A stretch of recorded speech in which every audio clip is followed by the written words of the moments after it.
Yeah. But now that we kind of have a better understanding of what it looks like, I'd love to just go back to the speak up where you really do have that knowledge base and talk about why is that so effective now that we know it affects all of these different systems? Yeah.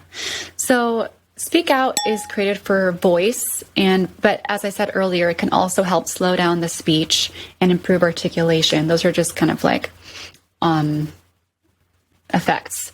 But it focuses on the use of intent. So because the automatic system is affected, the substantia nigra is in the basal ganglia, that affects automatic movement. So speaking is usually automatic. You don't have to think about it. But you do think about it when you're giving a speech or in an interview. And that uses the pyramidal system, which is the volitional motor system. Now, I remember being in grad school and I was like, what? I never got this in grad school. But now that I've worked with Parkinson's, I'm thinking same thing here. Yeah. Brand new. But it makes a lot of sense now that I work with this population. So we can turn communication into a volitional act. And so we teach people to speak with intent. And we do that by telling them to speak with purpose, to be thoughtful. And we have little tricks like speak to the back of the room, speak over my head, pretend like you're speaking to an audience, or you're the CEO of a company, use your CEO voice. And just tricking the brain to go over to the volitional motor use bypasses the automatic system that is reliant on the dopamine. And so people will get louder and more intelligible. LSVT is very similar. It's doing the same thing, but uses different vocabulary. They focus on being loud. So they say, be loud, strong voice.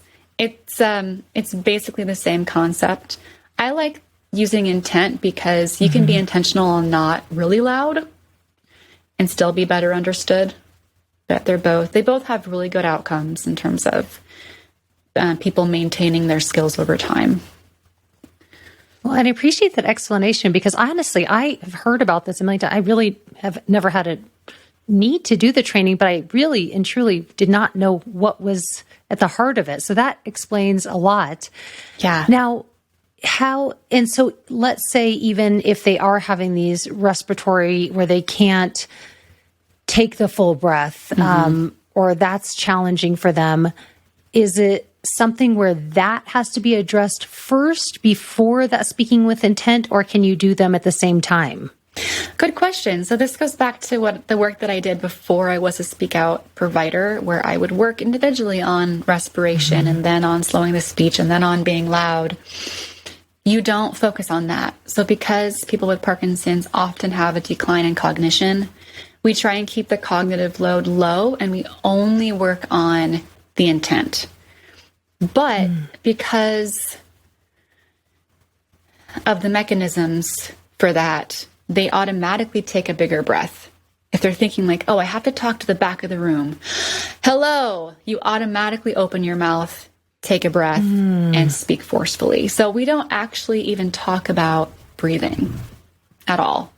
If they ask me, if they say, well, when should I breathe? I say, whenever you need to. And then we move on.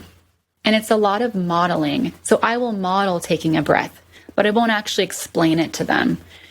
And we see people respond to that as opposed to me going, okay, do this and this and this and this and this, and then remember to do this. They're like, oh my gosh, what do I do? As opposed to just like, now you do it. And then they do it. So it's genius. It's a really effective approach. Yeah. And I'm thinking, I'm like, why didn't I think of this? Well, there's a lot of reasons. But anyway, it does make all perfect sense when you're saying it and I also really think, wow, because you are working with a population where memory, there's cognitive skills. And so giving them a million things to remember is not going to be effective. And so I really like that you need to focus on one thing and one thing only. And by focusing on that one thing, it does positively impact all these other areas, but it's not something they have to retain and remember. Exactly. Yep. Yeah. And so how long is there a thought process as far as it's automatic, like where they have to really think about it for a certain amount of time and then it just is not something they have to, or is this something where for the remainder of this disease, you have to be intentional when you speak? It's a really, really good question. When I was at the training in Texas, Samantha Ellendry, who's the creator of Speak Out, said it takes 6 months to 2 years to integrate using intent. And I'm going to guess that that means when people are really dedicated to the home exercise plan and actually really trying to generalize that skill. So it takes quite a bit of time, but some people do, and other people, it's more challenging to do. Yeah, just like any of our clientele, right? Some are just exactly. I'm going to do whatever I need to. Yeah. Others, for a variety of reasons, like just doesn't happen as quickly. Yeah. Yeah. But I will say I see progress after one session with this therapy. Wow. The second someone gets like, oh, I'm going to speak with purpose. One of the sweetest stories I have heard was from a young couple, and the wife came back and she said, after one session, she said, he went and ordered his own beer for the first time in a long time. And I was like, oh my gosh, that's so great. It's the little things. I mean, honestly, it's really is the little things that like that, where it's like, okay, I'm doing the right thing.